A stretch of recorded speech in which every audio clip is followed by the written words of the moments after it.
മോട്ടറോളയുടെ motto G45 5G എന്ന പുതിയൊരു smart phone Indian മാർക്കറ്റിൽ ലോഞ്ച് ചെയ്യാൻ പോകുന്നുണ്ട്. ഈ ഒരു ഫോണിന്റെ ഇന്ത്യയിലെ ലോഞ്ച് ഡേറ്റ് ഇപ്പം ഒഫീഷ്യലായിട്ട് തന്നെ കൺഫേം ആയിട്ടുണ്ട്.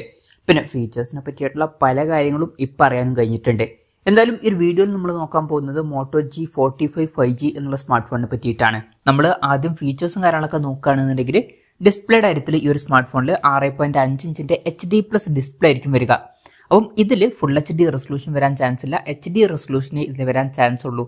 കുറച്ച് മുമ്പ് ലോഞ്ച് ചെയ്തിട്ടുള്ള മോട്ടോ G34 5G എന്ന ഫോണിലും ഇതുപോലെ ഫുൾ HD റെസൊല്യൂഷൻ വന്നിട്ടില്ലായിരുന്നു. പിന്നെ LCD പാനലുമായിട്ടായിരിക്കും ഈ ഒരു സ്മാർട്ട് ഫോൺ വരിക.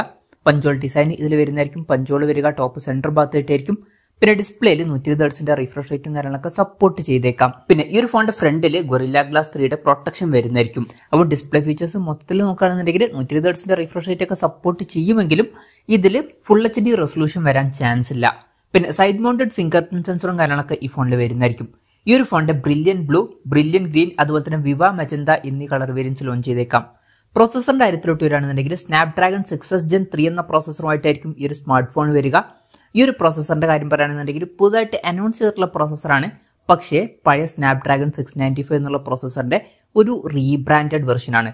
ഇപ്പോൾ നമ്മൾ നേരത്തെ പറഞ്ഞിട്ടുള്ള മോട്ടോ G34 5G എന്ന ഫോണിൽ ആ ഒരു പഴയ സ്നാപ്ഡ്രാഗൺ 695 എന്നുള്ള പ്രോസസറാണ് വന്നിട്ടുള്ളത്. അപ്പോൾ ഡിഫറെന്റ് ആയിട്ടുള്ള പേരിൽ വരുന്ന പ്രോസസർ ആണെങ്കിലും ആ ഒരു ഫോണിൽ കണ്ടിട്ടുള്ള അതേ സെയിം പ്രോസസർ തന്നെയായിരിക്കും ഇതിലും വരിക. പിന്നെ 5G സപ്പോർട്ടും കാര്യങ്ങളൊക്കെ ഇതിൽ വരുന്നതായിരിക്കും. ഈ ഒരു ഫോണിന്റെ ഒരു 4GB RAM വെർഷൻ വന്നേക്കാം.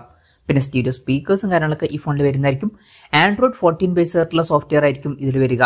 ക്യാമറയുടെ കാര്യം പറയുകയാണെന്നുണ്ടെങ്കിൽ ഫോണിന്റെ പിന്നിൽ ഡ്യുവൽ ക്യാമറ സെറ്റപ്പ് വരാനാണ് സാധ്യത. 50 MP മെയിൻ ക്യാമറ സെൻസർ ഈ ഫോണിൽ വരുന്നതായിരിക്കും. പിന്നെ 2 MP ഒരു സെൻസറും ഇതിൽ വരുന്നതായിരിക്കും.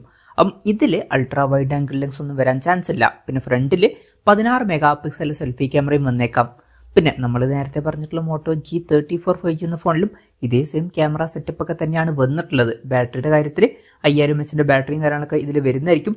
ഫാസ്റ്റ് ചാർജിങ് സപ്പോർട്ട് ഉണ്ടാവും. പക്ഷെ എത്ര വാട്ടിന്റെ ചാർജിങ് സ്പീഡാണ് എന്നുള്ള കാര്യങ്ങൾ അറിയാൻ കഴിഞ്ഞിട്ടില്ല. എന്നാലും നമ്മുടെ എക്സ്പെക്ടേഷൻ പറയുകയാണെന്നുണ്ടെങ്കിൽ 20 വാട്ടിന്റെ ഫാസ്റ്റ് ചാർജിങ് സപ്പോർട്ട് ഇതിൽ വന്നേക്കാം. പിന്നെ ടൈപ്പ് C ചാർജിങ് പോർട്ടും ഇതിൽ വരുന്നതായിരിക്കും. ഇപ്പം മോട്ടോ G34 5G എന്ന ഫോണിലും ഇതുപോലുള്ള ഒരു ബാറ്ററി സെറ്റപ്പ് തന്നെയാണ് വന്നിട്ടുള്ളത്.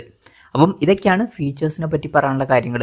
ഇനി ലോഞ്ച് ഡേറ്റിന്റെ കാര്യം പറയുകയാണെന്നുണ്ടെങ്കിൽ ലോഞ്ച് ഡേറ്റ് ഇപ്പോൾ ഒഫീഷ്യലായിട്ട് കൺഫേം ആയിട്ടുണ്ട്. ഓഗസ്റ്റ് 21 ഈ സ്മാർട്ട് ഫോൺ ഇന്ത്യൻ മാർക്കറ്റിൽ ലോഞ്ച് ചെയ്യാൻ പോകുന്നത്. അപ്പം അടുത്ത് തന്നെ ഈ ഫോൺ ഇന്ത്യൻ മാർക്കറ്റിൽ ലോഞ്ച് ചെയ്യുന്നതായിരിക്കും. പിന്നെ ഫ്ലിപ്കാർട്ട് വഴിയായിരിക്കും ഈ ഫോണിന്റെ സെയിലും കാര്യങ്ങളൊക്കെ നടക്കുക. വിലയുടെ കാര്യം പറയുകയാണെന്നുണ്ടെങ്കിൽ ഇപ്പം മോട്ടോ G34 5G എന്ന ഫോണിലും ഏകദേശം ഇതേ സെയിം ഫീച്ചേഴ്സ് ഒക്കെ തന്നെയാണ് വന്നിട്ടുള്ളത്. പ്രോസസ്സർ പുതിയൊരു പേരിൽ വരുന്നു എന്നൊക്കെ ഉള്ളൂ. അപ്പം ആ ഒരു G34 5G എന്ന സ്മാർട്ട് ഫോൺ 11,000 രൂപ പ്രൈസ് റേഞ്ചിലാണ് വന്നിട്ടുള്ളത്. അപ്പം ഈ ഒരു ഫോണും ഏകദേശം ആ ഒരു പ്രൈസ് റേഞ്ചിലൊക്കെ ആയിട്ട് തന്നെ ഇന്ത്യൻ മാർക്കറ്റിൽ ലോഞ്ച് ചെയ്തേക്കാം. കൺഫർമേഷൻസ് ഒന്നുമില്ല, ജസ്റ്റ് നമ്മുടെ എക്സ്പെക്ടേഷൻ പറഞ്ഞു എന്നേ ഉള്ളൂ. എന്തായാലും മോട്ടറോളയുടെ മോട്ടോ G45 5G എന്ന പുതിയൊരു സ്മാർട്ട് ഫോൺ ഇന്ത്യൻ മാർക്കറ്റിൽ ലോഞ്ച് ചെയ്യാൻ പോകുന്നുണ്ട്. ഈ ഒരു ഫോണിനെ പറ്റിയിട്ടുള്ള നിങ്ങളുടെ അഭിപ്രായം ജസ്റ്റ് ഒന്ന് കമന്റ് ചെയ്യുക. അതുപോലെ തന്നെ ഈ ഫീച്ചേഴ്സുമായിട്ട് വരുന്ന ഒരു സ്മാർട്ട് ഫോൺ ഇന്ത്യൻ മാർക്കറ്റിൽ നിങ്ങൾ ഏത് പ്രൈസിങ്ങിലാണ് എക്സ്പെക്ട് ചെയ്യുന്നത് എന്നുള്ള കാര്യം കൂടി ജസ്റ്റ് ഒന്ന് കമന്റ് ചെയ്യുക.